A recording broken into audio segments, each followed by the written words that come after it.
All right. Hello, everybody. Welcome and thank you for joining us for the Iron Viz 2023 Qualifier Kickoff event. We've got an action-packed hour, so we hope that this leads to some inspiration and participation in Iron Viz this year.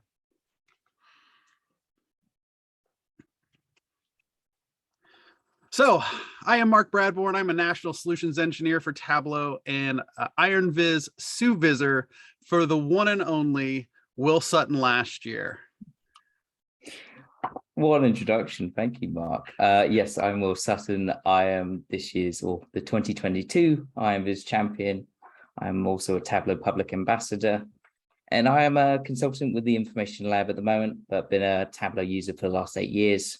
Really got into grips with Tableau a lot more with community projects like Sports for Sunday, Mark's Real World Fake Data, Prepping Data, and I even started up my own community project called Games Like Viz. So I'm very happy to see the topic for this year's feeder. This Games Like Viz is a community project all about using different data design, data prep, and challenges around different types of games. So hopefully there'll be lots of inspiration to help you with this Iron Viz competition. Excellent. Well, it's good to reunite with you once again. We've done a couple of talking events, so it's good to share the stage with you once again.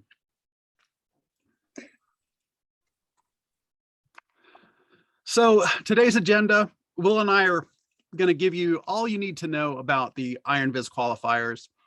Then we're going to touch base with Christina Gorga and talk about the judging criteria from her firsthand knowledge. And then we're going to talk to Jade Corley, and she's going to talk about her Iron Viz experience and talk about some time-saving tips. And then we're going to do some live Q&A. So let's start with the 2023 Iron Viz qualifier, all you need to know. So this is the 12th year of Iron Viz. It's the world's largest data visualization competition. Really was my chance and your chance as well to practice and grow your skills with Tableau and have a bit of fun. This qualifier is on now. It runs from the 3rd to the 31st of October. So you've got till the end of the month to top.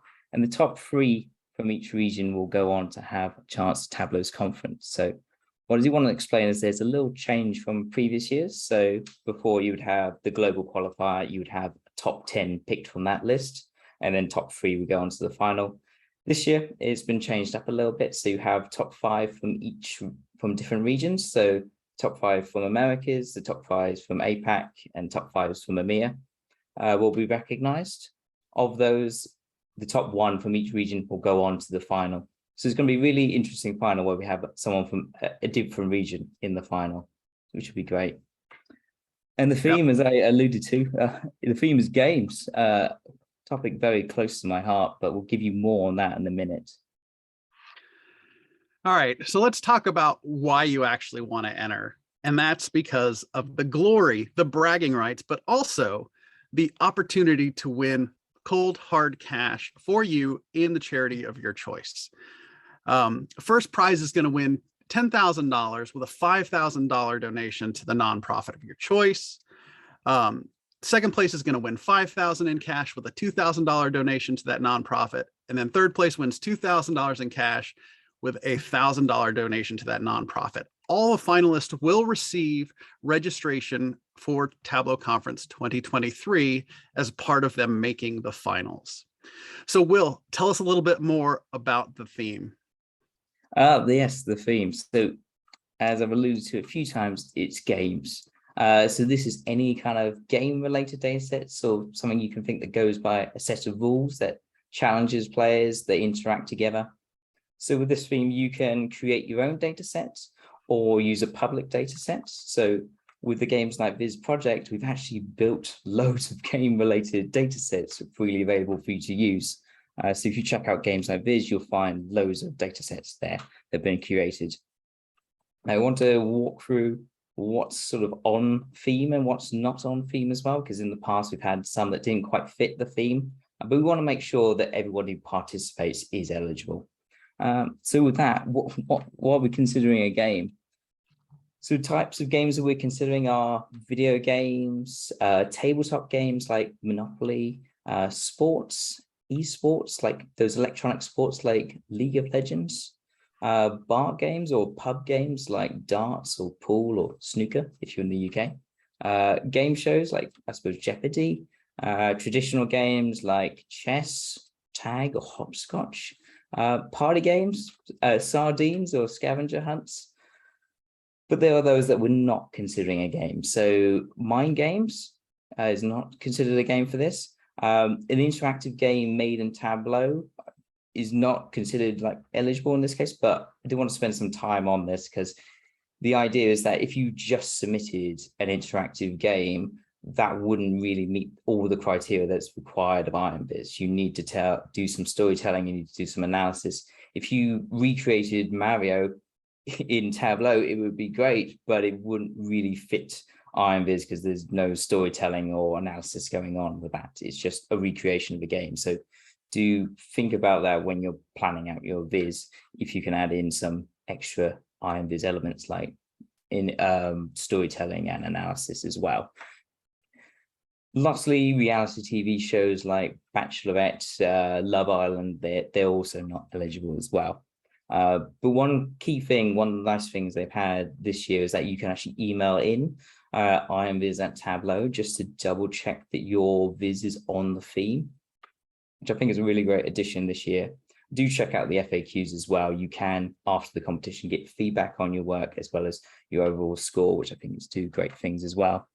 But yes, so I have a lot of different ideas about these games, so I'm going to be a judge for this year, but obviously I love games. It's been real part of bringing me doing more with the community. So I wanted to share like a few different ideas here as well. So I kind of sort of see different games. So trying to take it from like the game world to like the human world. So I remember watching an episode of Top Gear, and in that Jeremy Clarkson was saying he was playing a racing game. I think it was Gran Turismo, and saying, oh, could this game, could he set a lap time on the track in this game and then do it in the real world? How did the game world and the real world compare? Which I thought was like a really interesting kind of theme where you've taken a game and then try and inspire the real world.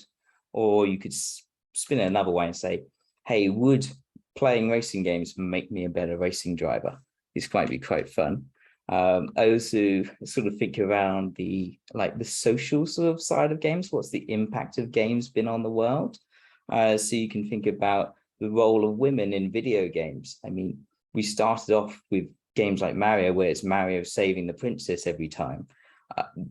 How is like those types of roles for women? I know there was one game where Princess Peach actually saved Mario. So some things there to explore. On the social side of things, we see a lot of violence in video games, and then that being put like being the blame for things that go on in the world. So seeing the connection there.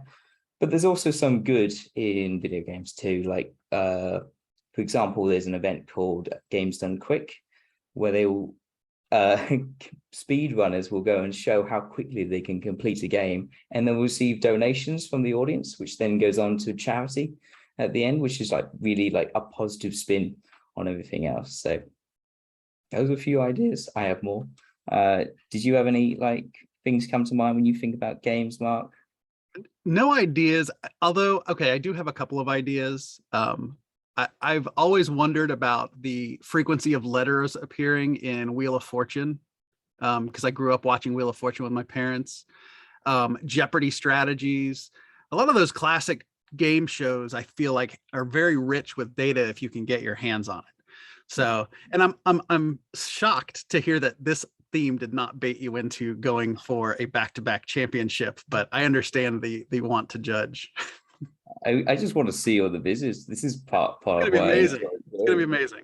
Yeah, but yeah, absolutely. Those ideas all sound great, and it's all about, I suppose, trying to get those games that you've loved, trying to pass them on to everybody else to understand as well. So how will you best win that game of Jeopardy or Wheel of Fortune as well?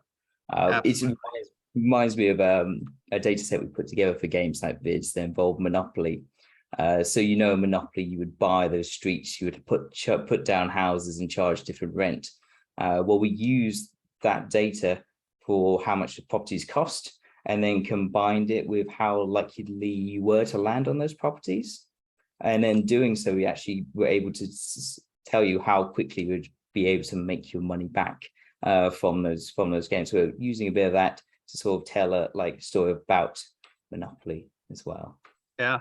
And hey, all of these ideas are amazing, but if you do have questions, I want to mention that email address again, ironviz@tableau.com.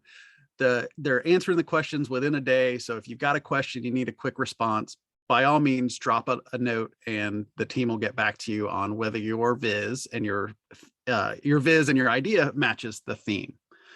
So I think with that, let's go ahead and move on and talk about judging. And I can't think of anybody better than Christina Gorga, who was a judge last year, and she's going to dive into the criteria of the judging. So Christina, please take it away. Thanks, Mark. Hi, everybody. Good to see everybody on today. As Mark was just mentioning, I was a judge last year for the 2022 round. And the good news is that from a judging side of things aren't changing this year. So it's going to be the same sort of category criteria. So you're going to have a couple of different sections that you're going to be judged upon. So as follows, it's going to be design, storytelling, and analysis. And what that basically means is that ultimately you're going to need to have sort of a cross-section of really good scores in all three of these different criteria. And I'll break down from, based on my past experience, what makes a really good entry from all these different categories. I'll actually start in the, going backwards from analysis, like all the way up through design and storytelling here. But what I can tell you is that ultimately when I see, and I came upon and I judged a certain entry last year, what I did notice is that there was a general trend in how people approach their analysis. The biggest thing for me is I like to see sort of a larger question up at the top, or kind of a broader topic, like how am I framing this analysis in the below dashboard or whatever visualization that you're providing. So making sure that whatever the question or the big topic that you have up at the top is cohesive and matches what the analysis is below. And what I also like to look at and see is, not only are they looking at, maybe one particular data set, did they take the time to look maybe at like other complementary data sets to that? So in the case of gaming, say for example, you were really interested in looking at maybe like childhood or like vintage, board games from like the 50s and the 60s, maybe looking at data, maybe that is relative to games from that time frame, where there are certain toy companies that were very popular during that era, and then being able to frame that data with, whatever the subject area that you've chosen for your topic. So that allows people to sort of drill up and then drill down through the viz as you are framing that data. So the other thing I like to look at is, design and storytelling. And this is where I think a lot of people, if they are wanting to spend the core of their time, I would say probably design and storytelling. If you want to spend more time, maybe going through and getting feedback on these, this is where I see sort of the gold mine. And what I actually pay attention to, funny enough, as a judge, is I actually looked more into the details of what people are actually choosing for, one, their colors. Have you chosen a palette that complements the topic and subject area that you're looking at? Are you using an accessible color palette? So are you not using, maybe like a red, green, stoplight color scheme? Really thinking about things like color blindness and accessibility when you're laying out your viz.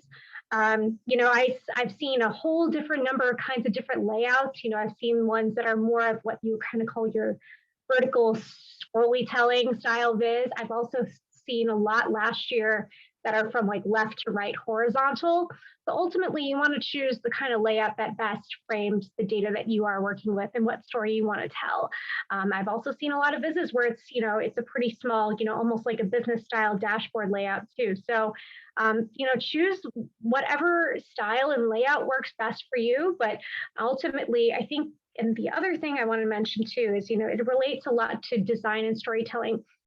Many people don't, maybe you might think about this in terms of, your work content, but ultimately I would, and many other judges might say this as well, is I would take a look down to the deep into the tooltips to see, did they do any additional formatting in their tooltips? Did they bring in, maybe like a Vision tooltip that goes a little bit more granular to, that bar chart that they're presenting there? Like, oh, that's kind of neat. They put in, some more granularity into, some of the other aspects of the dashboard that they have.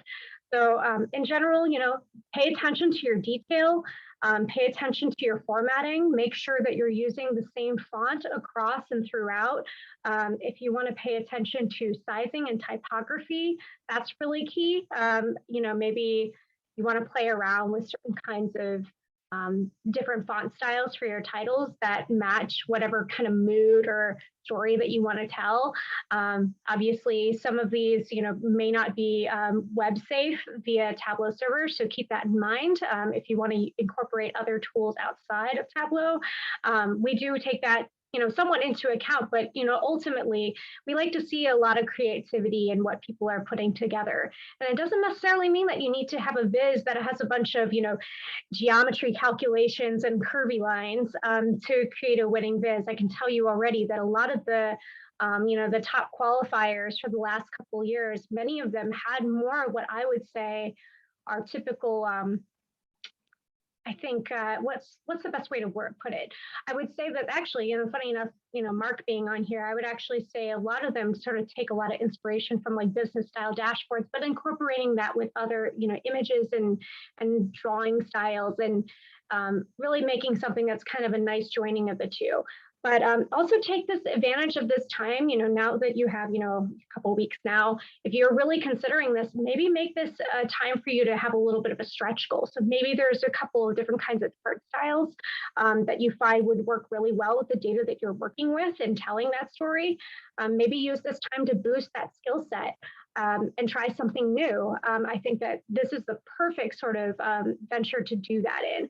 So overall, I would say, lay no stone unturned in terms of the overall detail and attention to the overall design, but then also make sure that how deep do you want to go with that analysis, and overall does the title at top match the analysis below. So I'm really excited to see what people put together this year with the topic of games. That should be a lot of fun. So Mark, take it away. Excellent. Thanks, Christina. Up next, we're going to have Jade Corley share her Iron Viz experience and share some time-saving tips. If you're not familiar with Jade Corley, you might be familiar with Jade Whimpey. She recently got married, so congratulations, Jade. Jade's been using Tableau since 2017. She's worked for a few years with Tableau in finance and operations at Clemson University. Today, she's a consultant working with Analytic Vision across multiple industries, from healthcare to subscriptions to real estate. Jade enjoys engaging with the data fam, sharing tips that she's learned. She shares them in her blog. So Jade from Greenville, South Carolina, take it away and tell us about your Iron Viz experience. Hey guys, so happy to be here with y'all. Oh my goodness, like just the crew here is amazing. I'm flattered and humbled to be along with you guys. Let me share my screen.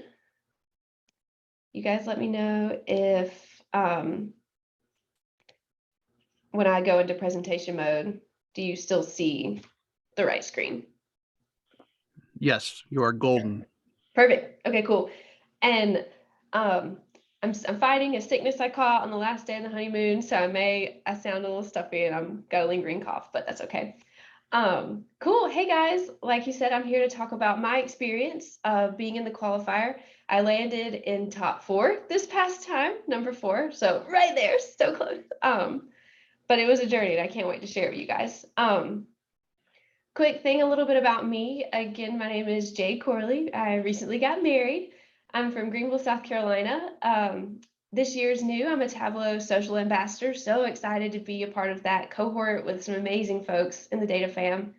I'm also a consultant at Analytic Vision. This is a picture of me and my new husband and our send-off, and it's just something new and exciting for me. And it's exactly how you should feel approaching these qualifiers. Like, get ready, get excited, because it's a big journey. It's going to be fun.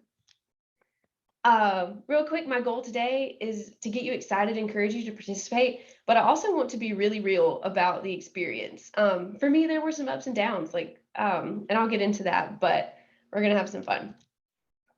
So, as Simon says, you need to start with your why.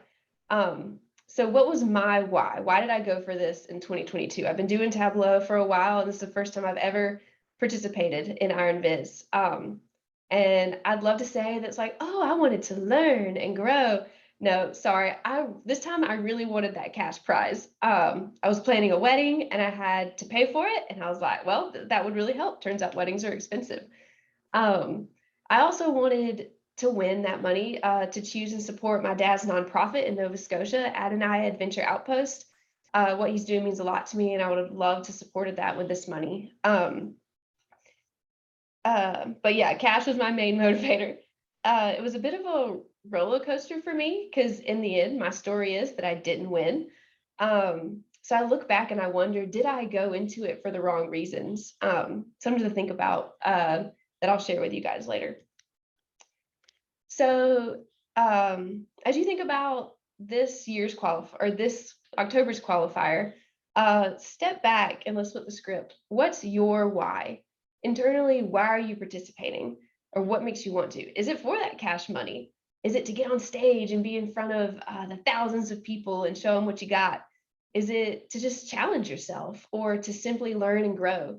Is it to try something new, maybe a viz type that you've never done before that, you know, doesn't make sense in business, but you've always wanted to try it in this Tableau public space?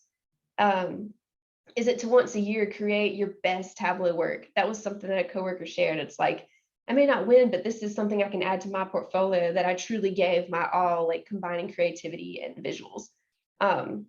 Is it to build something that you're proud of? Or is it to connect with the data fam?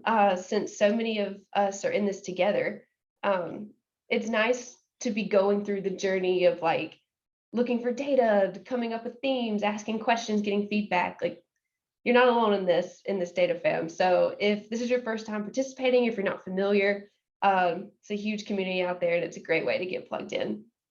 I'm sorry. So when you think about this, when you think about your why, it's cool because you really can choose your own adventure recipe. I was talking with my friend, Jennifer Dawes, who I've seen pop up in the chat a few times here. Glad you're here. And I learned that how I tackled the qualifier was very different than how she did. And I think that's okay. What's important is that you know what your healthy boundaries are because it is a time commitment. You're going to have trade-offs. So think about healthy boundaries for yourself, set them early and stick to them. And remember, win or learn, you can't lose. Okay, so what if you're unsure about participating? It can seem daunting, and it's don't worry if you're wondering about that because you're not alone. There's other people that I think have the same question as you, like, why should I enter? What are the struggles? So I was reminded of one of the Kevin Flerlage's dashboard about Iron Viz participation. And I remember the growth being like very steady. There was a big jump. We've had lots of people participating. And then this last year, in February, we dropped down to 198, back to 2018 levels. And I was like, that's interesting. What happened? There's a lot of factors that go into it, I'm sure, but I really was curious as to why that happened, why there was such a drop. Apparently I wasn't the only one. My other friend and ambassador, Lisa Davis, posted this question on Twitter and said, are you entering Iron Viz? Why or why not? And I was surprised that the majority said no, probably not. So I read through the comments. I was like, okay, why wouldn't people want to? Why didn't I want to before? And as I looked, the biggest theme for why not was time. I don't have the time to do it. I have other priorities. It's, going to take too much time. And I won't lie, it does take time to build that viz. Like you do need to put a lot of thought, energy, and true time into it. But in my opinion, I don't think it has to be as demanding as you might think it would be. I think there are ways to balance, but I'll share my 2 cents. So, like I said, this was my first Iron Viz entry. It was definitely a learning experience. But as far as the time it took me to complete, I thought I balanced it pretty well. This past February, the theme was visualizing the arts. And so I chose to tell a story about famous art heists from around the world. Like Christina said, I did what was called kind of long form, where you scroll and continue the story. And just like she said, that doesn't mean you have to do that. You can do it multiple ways, as she talked about, but I do agree with her that there needs to be some depth to it, whether that's long, horizontal, or drilling in. I think depth is important. I also decided to go from macro to micro in my story. So at first, I brought the user in, describing what art thievery is and some high-level KPIs, and talked about worldwide cases. And then I focused in and honed in on one particular famous case at the bottom. And I really wanted to note, just like she said, it's not like everything on this page has to be some complicated, complex, crazy out of the box visual. For me and my experience and what I can do in Tableau, what I've learned, I think my visual was split 70-30 with basic visuals, I'll call it that, 70 and complex being 30, something that took me a little more time or I hadn't done too much of. But it really doesn't have to be super complicated. You have to remember, it's hard to stay engaged in a story if you can't even understand the language it's being told in. So people understand bars, they understand maps and dots. It's okay to use them. I'll also say that all of the things in my visuals I had used before in my day-to-day work. I don't think you have to create something brand new. If you want to challenge yourself, you've never built a radial chart, go for it. But I had used what I already learned and poured it into something with a design around it that I could showcase. And that's kind of my story for my output. But when it comes to building the Viz, there's a typical journey. And just like Christina talked about, the 3 elements of the judging is storytelling, analysis, and design. But it's definitely iterative. It's not like you're all right, I'm deciding this story, here's the analysis, here's my design. It's a lot of back and forth.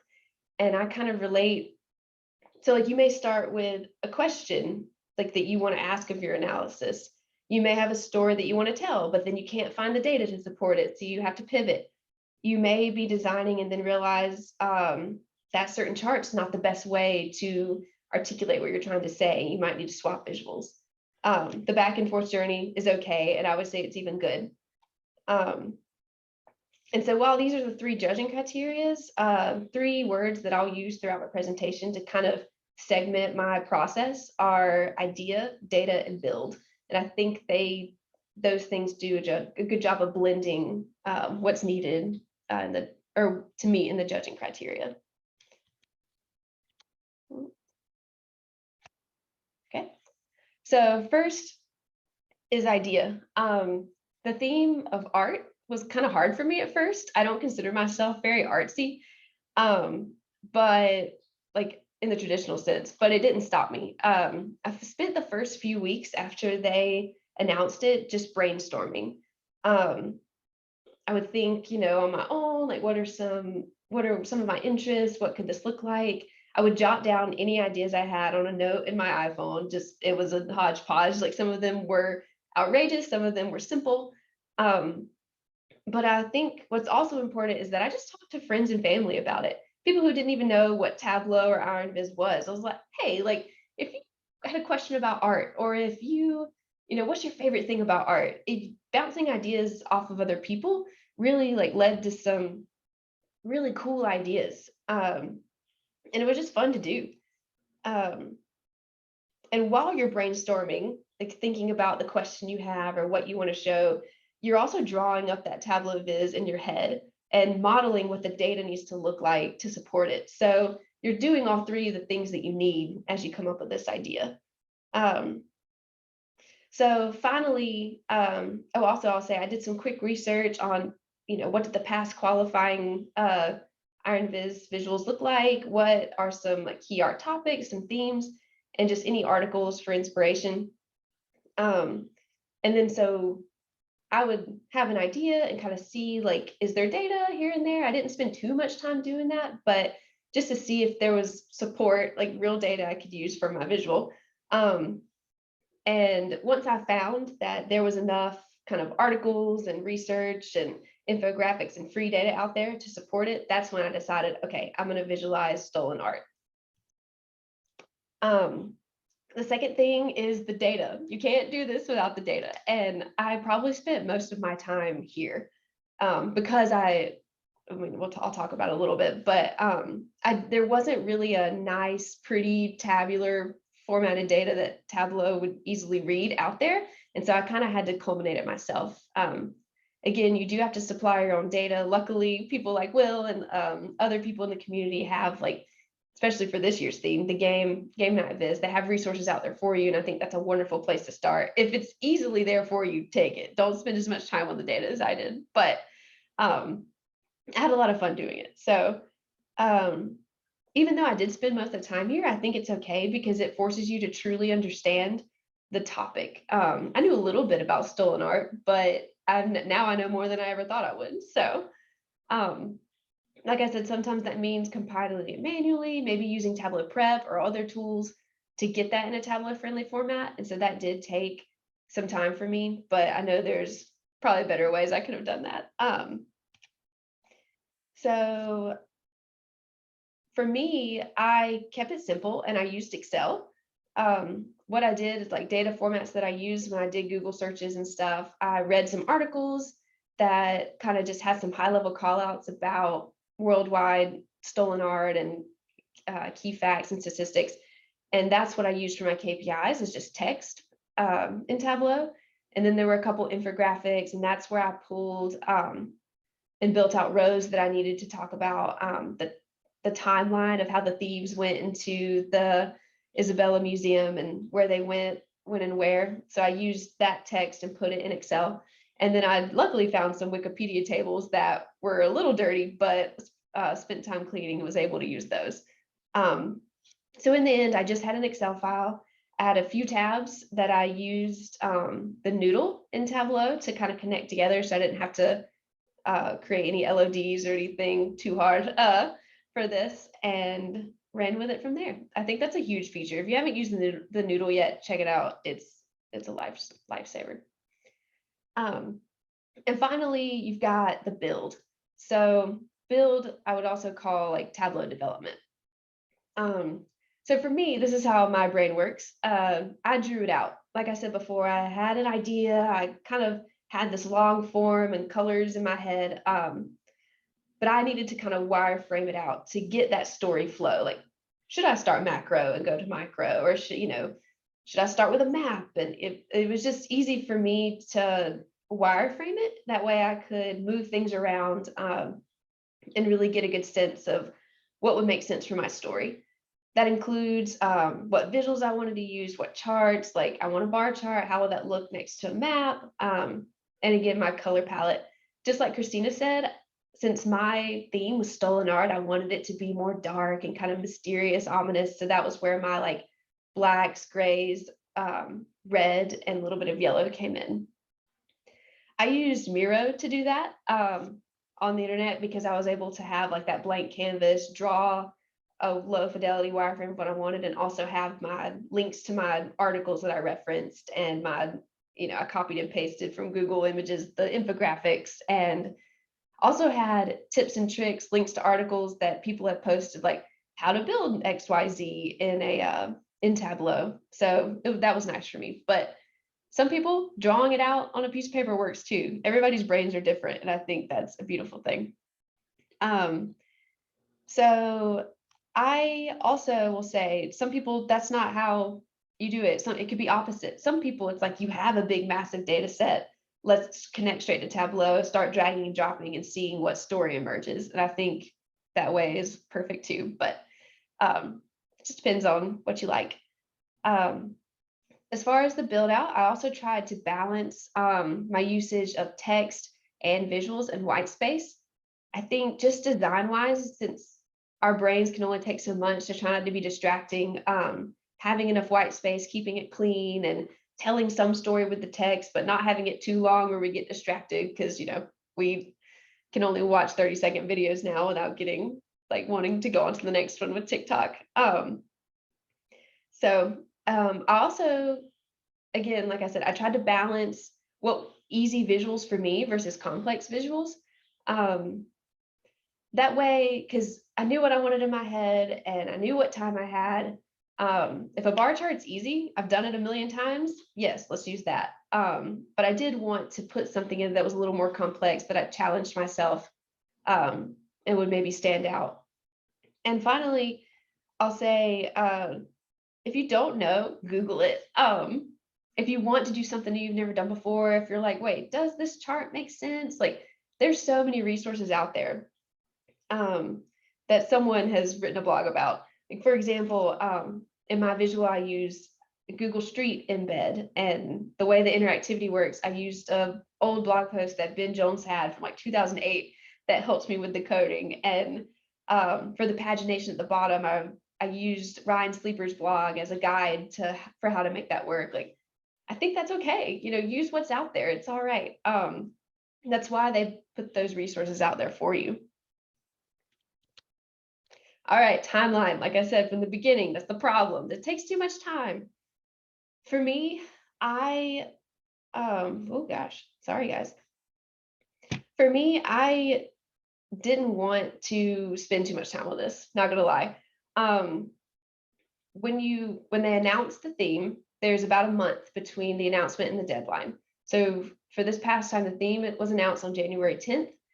And as far as my idea and storytelling, the first few weeks, I was just brainstorming. I would say it was about 4 hours. That's me Googling here and there, thinking on my own, talking to friends, talking to coworkers, talking to Patton, my fiance or my husband, about that, just to come up with some ideas and see where it led me. And then as far as data and analysis, like I said, that took most of my time, between researching, reading articles, cleaning those Wikipedia tables, setting up the data. And then once I started building, making tweaks to it. So for example, I was struggling to make a certain viz where I highlighted a certain percentage of as kind of a diamond waffle chart at the very top. And it was so difficult in Tableau. I was like, wait a minute, I could just pivot this data in Excel differently and it'll be so easy. And so that's where you have that iteration of going back and forth, changing your data. But again, that's where I spent most of my time, thinking about 16 hours there. And then building, I purposely chose to try to use 70% of visuals I knew how to do and I knew wouldn't take too much time. And I got really lucky. We had a ski trip planned during this month. Me and Patton did. And so he's really good at snowboarding and I am not that great. So I would spend the first half of the morning snowboarding with him on the easies, on the blues and greens. And I let him have at it on the black diamonds on the afternoon. And that's where I took half days to like truly head down, build, what I had designed and wireframed in my head in Tableau. And so I'm estimating about 12 hours for that. So that was good timing. I know not everybody has that luxury, but I think depending on your work style, that you don't have to allocate 4 hours of your day to do it. It could be, a couple split out 2 hours a day or one, or a long Saturday, whatever makes sense for you. But I will say, for me, time with Patton on our vacation was more important to me than Iron Viz in this instance. And that's where you find that healthy balance I was talking about.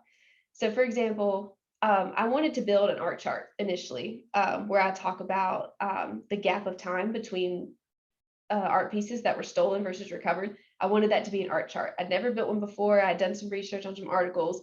Y'all, I don't know, but I could not build this thing. It was driving me crazy. I spent way too many hours on it, and Patton had gotten back from the slope, so it was definitely time for dinner. And I was still working on it. I was like frustrated, and I kept getting snippy with him, like, I need to do this. And then I had to take a step back. I was like, you know what? No, like, I would rather spend time with him, enjoy some vacation, get dinner, relax, and not have to do that. So instead of an arc chart, I opted for a slope graph, which took me a fraction of the time, but it told the same story. It still clearly shows you like the gap between when it was stolen versus recovered. So don't put saying all of that, like don't put so much pressure on yourself that you have to do it a certain way. Like always step back and think about some alternatives if you ever get stuck, because that does take time. And I don't know, other things are more important. Iron Viz is fun. Like it's something you should have fun with and challenge yourself with, and not something that should stress you out. So that's the trade-off I chose. But I'll say the last part, you need to leave time for feedback. And to me, this is the most important. I went back to some of my team, which there's some just Tableau and design geniuses on there. I love them to death. And some people that weren't, which is also important because they're there, they help you read the story. They don't know the technical. So ask for feedback, ask your friends and family or coworkers, like, does this make sense? What do you think? And so they gave me some amazing feedback, and I was able to take another 8 hours or so to tweak some visuals, maybe add a few more stuff to my tooltips or annotations, reorder some things to make the flow a little better. And I do think like it honestly leveled me up. I think that the feedback and the changes I made after that is what got me into top 10. That's a guess, but I felt that way. I thought it truly changed my visual. So I submitted on the deadline date, February 7th. I'm a bit of a procrastinator, and I estimate that it took me about 30 to 40 hours total. So 1 work week. And to me, that's more tangible. You have a month, you have a whole month to do it. But if you really think about it, maybe that's only a week of your time. That was the trade-off I accepted for myself. Those are my healthy boundaries. Just an idea. You know what's best for you. And quickly, I'll go through some tips, maybe. There we go. So for idea and storytelling, like I said at the beginning, find your why and let it guide you. Set healthy boundaries and time constraints. And something new this year that we've said, check if your thing qualifies. I know that's a big one. So just make sure to email the Iron Viz and get that feedback. And again, brainstorm with others. As far as data and analysis, your data set doesn't have to be massive. That was something that Karen Hinson shared with me. She's a Tableau user ambassador, former judge, and I was worried that my data set wouldn't be big enough for Iron Viz, like wasn't worthy enough. And it's definitely quality over quantity. It's how you use it. I think my biggest file was only 100 and something records, so it doesn't have to be massive. And then make your data work for you. Like I said, I was struggling to make a viz, change the data structure, take the time to do that and make it easier on yourself. And use the quantitative and qualitative data to truly learn about your topic. Like read those articles, understand your data, like spend time and have fun with it and get immersed. As far as building and design, for me, draw it out first. Again, balance trying something new versus spending too much time on something that could be simpler. You balance your basic and complex visuals, keep your design simple and clean, ask for feedback. And y'all might think I'm crazy, but procrastinate on this part. I think what works best for me, if you tend to overthink things, if you get analysis paralysis, if you can't let something go, force yourself to procrastinate and don't start building until the last week. Because then you won't, or if you need less or more than that, like, but I gave myself the last week. And so I could only do so much before the deadline. And it really allowed me to just enjoy the process. And if I had finished it mid-month, I probably would have been going back and like, oh, I need to change this. Oh, I need to change this. So a little fun thing that you could try, procrastinate on building, wait till the week of, do your prep, your idea, your story, get your data, get your wireframe, but wait for the build. Also, so the results for me, like I said, it was a roller coaster of emotions. I definitely, getting number 4 was hard because I poured so much of into it. Like I had fun with it. I thought I did a good job. I thought it was my best work, and it was just right there. I didn't quite make the stage. And I have a whole blog post about that. You can read about my journey, but what kind of sums it up is a friend and colleague of mine, Chip Reeves, kind of asked me at the end, like, was it worth it?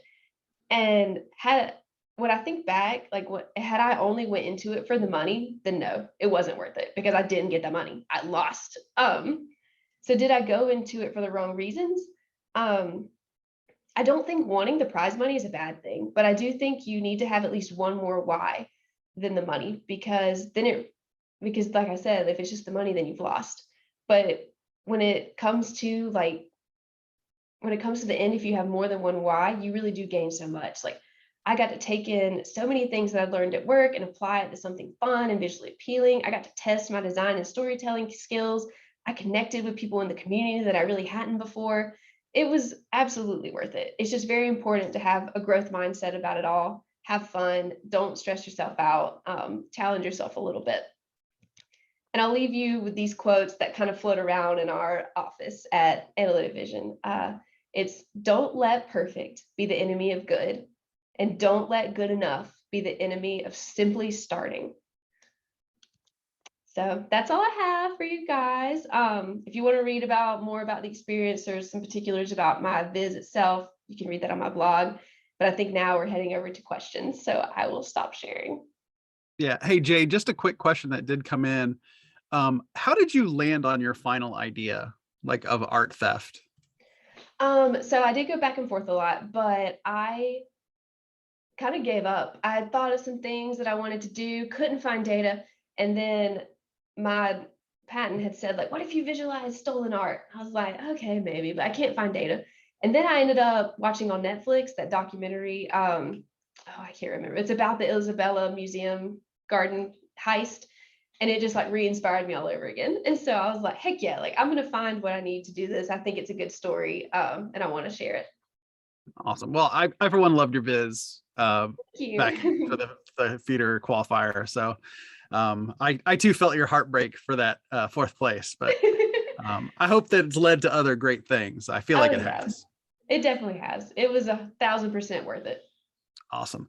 So if there are any other questions, you can drop them in the Q&A panel. And we'd be happy to answer a few live. You can ask them of anyone. You can ask them of Christina, Will, myself, Danica, as well as Alyssa are both here from the community team as well. So, and if there are no questions, then we'll just wrap. So we'll give it a couple minutes to see if anybody's got any questions.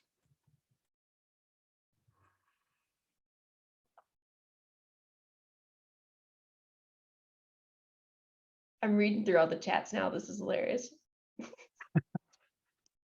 Best hype person ever. You were so nice. Hey, Jennifer is rocking it for you. All the great links that she shared. Will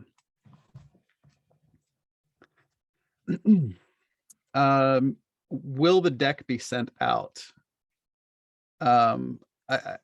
Jade, we'll ask you about that, like your presentation deck, if that's okay to send out.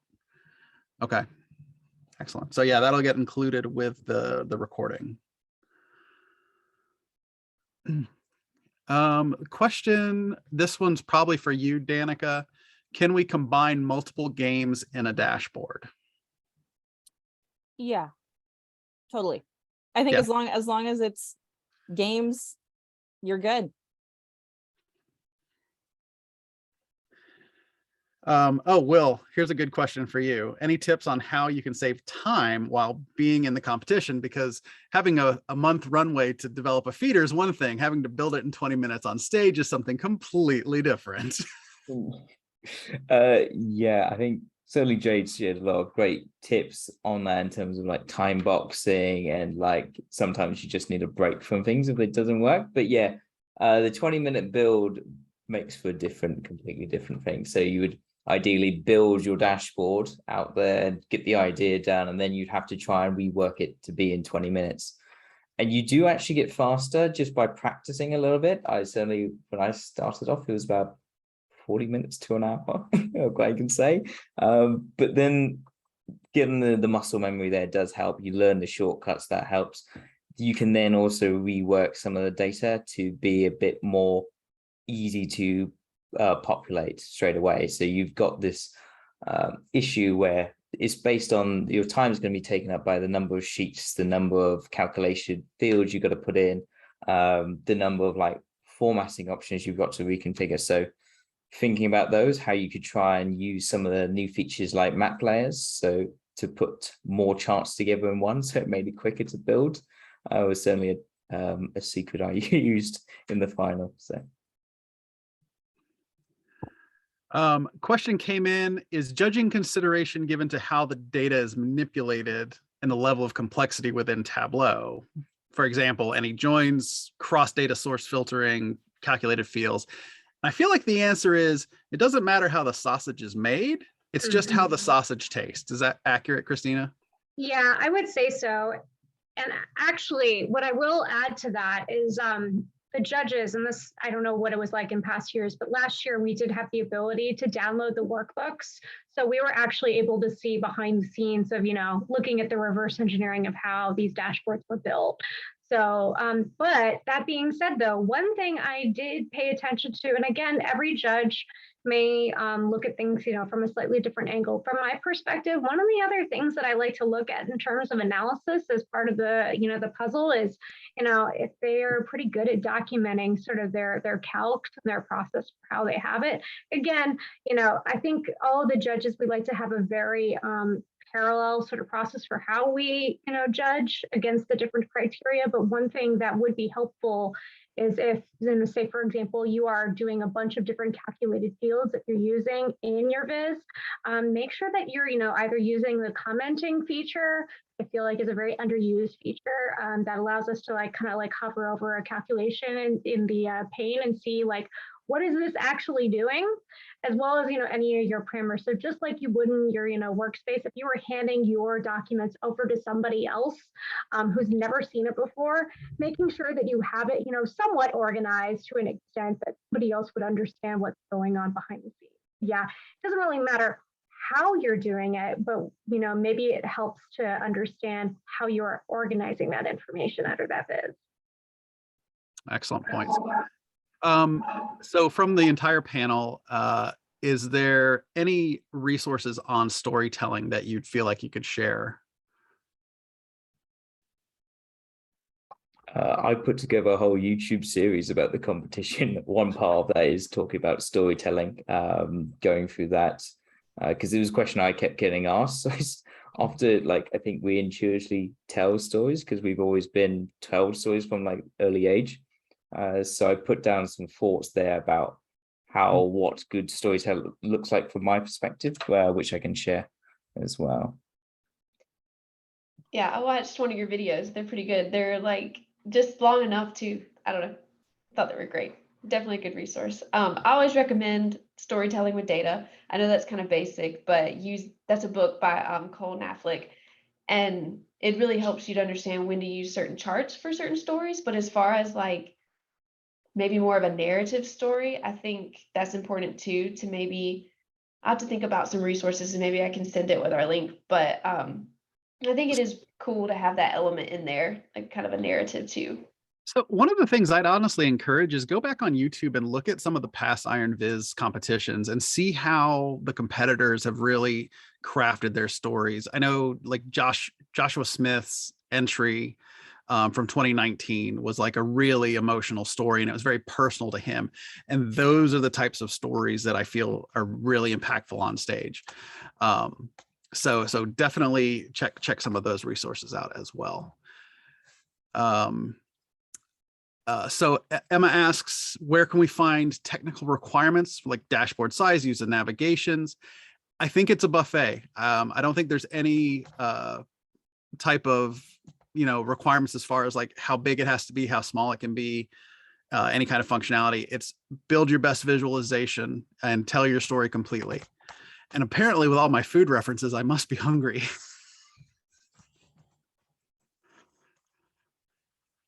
It is lunchtime for us in the Eastern zone, so. So excellent. And then one last question, because I think we're right at time. Raj had asked, does dashboard richness need more pictures or more data? And I think it's a balance. What about y'all? Definitely a balance. what I want to do when I'm going into it is seeing that it's not just a sea of just images that were plucked into a background. What I actually want to see is that nice balance of actual charts, actual metrics that are being shown, but also if there's certain complementary images or, typography that you're adding in from another tool, say for example, Figma, I like to see sort of a balance of those two. Yeah, agreed. Definitely a balance. Okay, I think the last question here is another technical question. Is there a screen size that we can assume the judges are using? Honestly, I don't think you should worry about it. Develop to your standard, what you're comfortable with. Make sure your viz is the way you want it to present. I feel like if people need to change their display preferences, they can do that to make sure it fits. You're not going to get judged against that if it's not the right dimensions. So again, any and all questions can go to ironviz@tableau.com.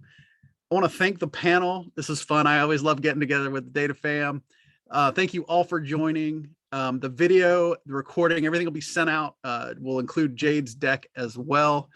And that's it. Win or learn, you can't lose. Iron Viz 2023, here we go. We'll be back with winners in November, I guess. I don't know. We'll see when it happens, but stay tuned. Thanks, everybody.